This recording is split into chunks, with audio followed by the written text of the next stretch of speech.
Hello, hello, English learners! Welcome back to another episode of Speak Unstoppable. I am so incredibly happy to have you all here with us today. Today, Joun and I are diving into a topic that I believe is the single biggest barrier to fluency. It isn't grammar, it isn't your vocabulary, and it certainly isn't your accent. It's your mindset. Specifically, it's that one word that we use like a shield, but it actually acts like a cage. Maria, I think I know exactly what you're talking about. Even today, just 10 minutes before we started recording this session, I felt this overwhelming urge to look at you and say, Maria, sorry if I make a mistake today. Sorry if my words get stuck. It's like a reflex, like a sneeze. I can't help it. And that is exactly what we need to break down today, Joun. Why do we do that? Why do we feel the need to apologize for the beautiful act of learning? Think about it. When you see a toddler, a little child, learning to walk, they fall down, they stumble, they crawl on their knees. Do they ever look up at their parents and say, "Sorry, I'm not walking perfectly yet"? No, of course not. They just giggle and try to grab the nearest chair to stand up again. They actually look proud of their struggle. Exactly. Or think about driving.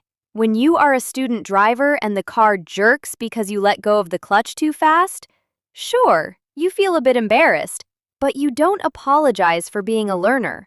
Or when you're learning to cook and you accidentally put too much salt in the soup, you might say, "Oops," but you don't feel like a failure as a human being. So why, Joun?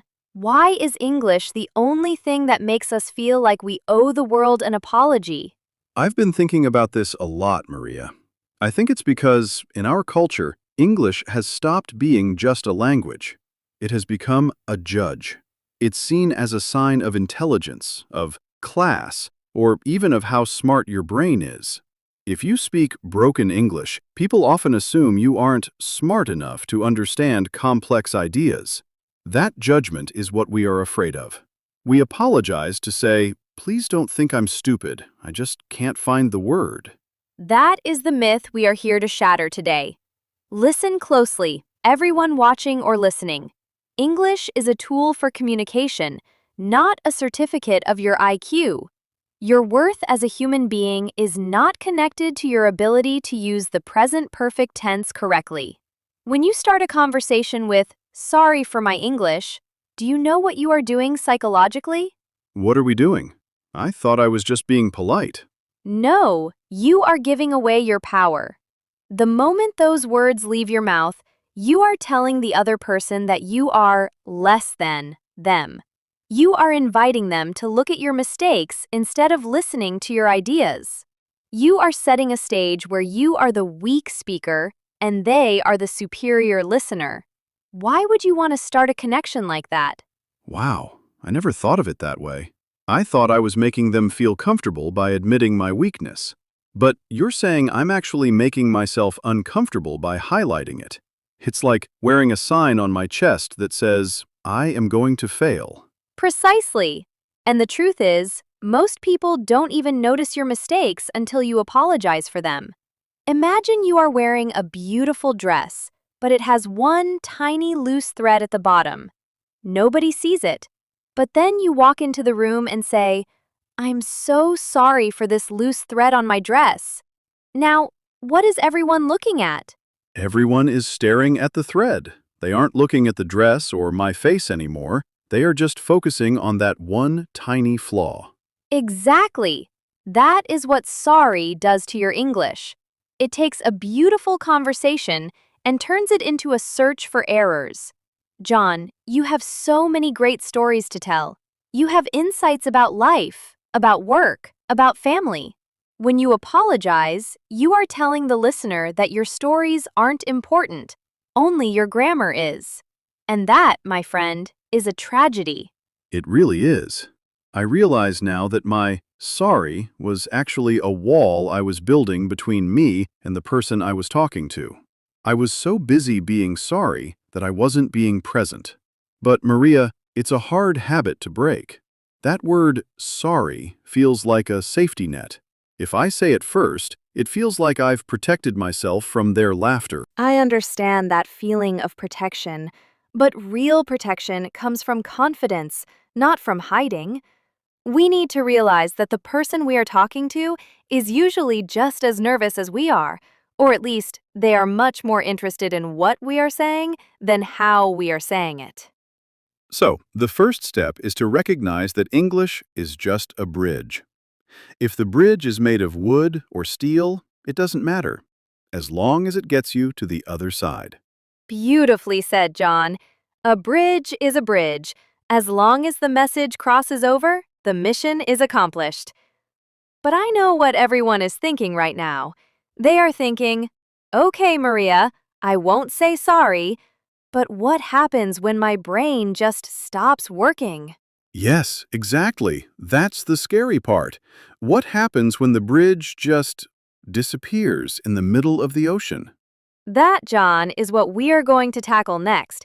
We are going to talk about that terrifying blank mind and why it's actually a sign that you are trying too hard to be perfect. Maria, I am ready for this. But we have to talk about the most scary thing.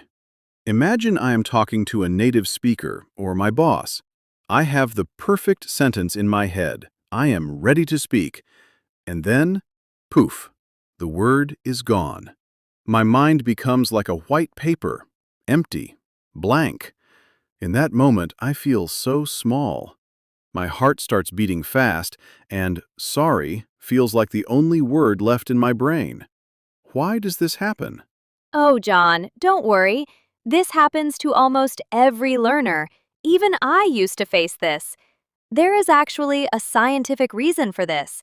It is called the affective filter. Think of it like a secret door in your brain. A secret door? Is there a guard standing there who stops my English words? In a way, yes. When you are happy and relaxed, this door is open. The words flow out easily. But when you are stressed, scared, or worried about making a mistake, your brain gets an alert. It thinks you are in danger. So it closes that secret door to protect you. When the door is closed, your English words cannot come out. That is why your mind goes blank. So you are saying that by trying to be perfect, I am actually telling my brain to be scared? And because I am scared, my brain locks the words inside? This is a big mistake I was making. I thought if I worry more, I will speak better. But it is the opposite. Exactly, John. You are choking your own progress. You are fighting with your own brain. When you focus on, what if I say it wrong? Or, what will they think of me? You are building a wall. To speak English, you don't need a big dictionary in your head. You just need to keep that secret door open. And the only way to open it is to relax. Relaxing is hard when a boss is waiting for an answer, Maria. But I understand your point. So let's look at a real situation. Imagine I am at a coffee shop in London or New York. I want to buy a specific type of milk, let's say oat milk. But suddenly, I forget the name. I am standing there, people are waiting behind me. My mind goes blank. Usually, I would say, sorry, my English, I forget, sorry. And that is where we change the game. Instead of saying sorry, you can use your description power. If you forget a word, don't apologize. Just describe it. You could say to the barista, I want the milk that comes from, the plant, the one that is healthy and white. The barista will smile and say, oh, you mean oat milk? And you say, yes, thank you. Wow, I communicated, and I didn't say sorry even once. I realized that the barista doesn't care if I know the word oat. He just wants to know what I want to drink. By describing the milk, I kept the conversation moving. I didn't let the secret door close. Exactly, John. That is the fearless mindset. You throw a ball and the other person catches it. It doesn't matter if you throw the ball with your left hand or right hand, or if you throw it slowly. As long as they catch the ball, you win the game. I love that example. The ball is my idea. But Maria, sometimes I make a grammar mistake. Like I say, he go instead of he goes. I feel it immediately in my heart. I feel like everyone noticed it and they are laughing inside. How do I handle that without saying sorry? John, let me tell you a secret. Most native speakers make mistakes too. They use short forms, they break rules, and they don't care. When you make a mistake, don't stop the car. If you are driving and you hit a small bump on the road, do you stop the car and start crying? No, I just keep driving to my destination. Then do the same with your English. If you say, he go, just keep talking. The other person understood you. If you really want to fix it, just say the correct word and move on. No drama, no sorry. Your message is much more important than a small S at the end of a word. People are listening to your story, John. They want to know your thoughts. Don't interrupt your own beautiful story with an apology. Don't interrupt your own story. That is a very deep thought, Maria. I feel like I have been my own biggest enemy. I was so busy being a good student that I forgot to be a good communicator. I feel lighter now. I feel like I can go to that coffee shop and talk without fear. That is the spirit. Remember, your brain is your best friend. If you give it love and tell it, it's okay to make mistakes, it will reward you with more words. In our next part, we are going to learn some power phrases. These are magic sentences that you can use instead of sorry to sound like a professional, even when you are struggling. Magic sentences? I am ready. Let's teach everyone how to sound powerful without being perfect. Maria, I am so ready for these magic sentences. You know, I realize that I don't want to be silent, but I also don't want to sound like a student who is always failing. I want to sound like a professional. I want to sound like a man who has confidence even if his English is still growing. That is a wonderful goal, John. And you can do it. You see, the difference between a struggling learner and a confident speaker is often just the words they choose. Today, we are going to do a power shift. I will give you a difficult situation, and you will try to handle it without using the S word, without saying sorry. Okay, Maria, I am a bit nervous, but I am ready. Give me your first situation. Okay, scenario number 1. You are in a meeting or a conversation.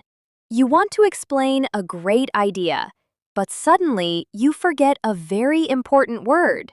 Usually you would say, "Oh, sorry, I am forget word. Sorry, my English." Now, John, try to say it with power. Okay, I got it. Instead of sorry, I can say, give me a second. The word is on the tip of my tongue. Or maybe, I can't recall the specific word right now, but let me describe the concept. How was that, Maria? Brilliant! Perfect! Do you see the difference? When you say, "The word is on the tip of my tongue," you are telling the listener that you know the word. It is just temporarily hiding. It happens to everyone, even native speakers. You sound human, not bad at English. It feels much better. It feels like I am in control. Okay, what is scenario number 2? This one is very common. You are speaking, and you realize you just made a big grammar mistake. Maybe you used yesterday with I will go. Usually you would stop, turn red, and say, "Oh, sorry, I went. Sorry, my grammar is so bad." Now, John, try to fix it like a boss. This is hard because I always feel the need to apologize for grammar. But let me try. If I make a mistake, I will just say, "Correction, I went." Or I can just say the correct sentence and keep moving without stopping at all. Like you said, don't stop the car for a small bump. Yes, exactly. You don't even need to say correction every time. Just repeat the correct word and continue your story. The listener is interested in your story, not your mistake. When you don't make it a big deal, they won't make it a big deal either. This is like magic! Okay, Maria, give me one more. Scenario number 3. Someone is listening to me, but they look confused. They didn't understand what I said. Usually I would say, "Sorry, my English is very bad. Let me try again." Never say your English is bad. Try this instead. It's a very professional phrase. You can say, let me rephrase that to be clearer. Let me rephrase that. Wow, that sounds so professional. It sounds like I am a teacher or a businessman who wants to be very clear. It doesn't sound like I am failing. It sounds like I am choosing to explain it in a better way. Exactly, John. You are the owner of your words. When you say, let me rephrase that, you are taking responsibility for the communication, but you are not blaming yourself. You are just making sure the bridge between you and the listener is strong. Maria, these phrases are changing how I feel about myself. I used to think that sorry was being polite, but now I see that sorry was making me look weak. These new phrases make me feel like I am standing tall. Because you are standing tall, John. Every person listening to us right now needs to know this. You are a fearless speaker in training.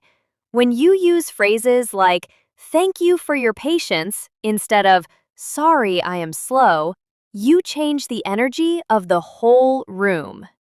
Wait, thank you for your patience? That is a big one.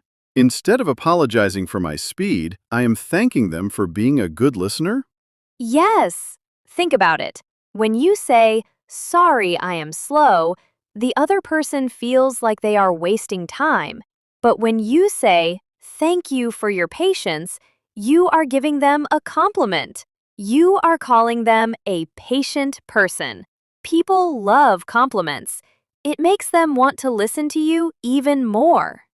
Maria, this is the best lesson ever. I am going to throw my sorry in the trash bin today. I am going to practice these phrases until they become my new reflex. It will take time, but you can do it. And remember, friends at home, your words have power. Choose words that build you up, not words that tear you down. In our final part, we are going to talk about something very deep, how this all connects to self-love and the big 7-day challenge I have for you. I am ready for the challenge. Let's finish this with power. John, we have talked about words, we have talked about phrases, and we have talked about the brain. But now, I want to talk about the heart. Everything we discussed today, stopping the sorry, building confidence, speaking fearlessly, it all comes back to one thing: self-love. Self-love. You know, Maria, when you say that, it reminds me of your video that went viral recently. The one about talking about loving yourself. I watched it 3 times and it really hit home. But I never realized that loving myself has anything to do with my English grammar. It has everything to do with it, John. If you don't love yourself, you become your own harshest critic. If a friend of yours makes a mistake in English, do you laugh at them? Do you tell them they are stupid? No, never. I would tell them, "Hey, don't worry. I understood you perfectly. You are doing great." I am always very kind to my friends. Then why are you so cruel to yourself? Why do you hold yourself to a standard that you don't even ask from others? Loving yourself in a language means giving yourself the permission to be imperfect. It means accepting that your broken English is actually a beautiful sign of your courage.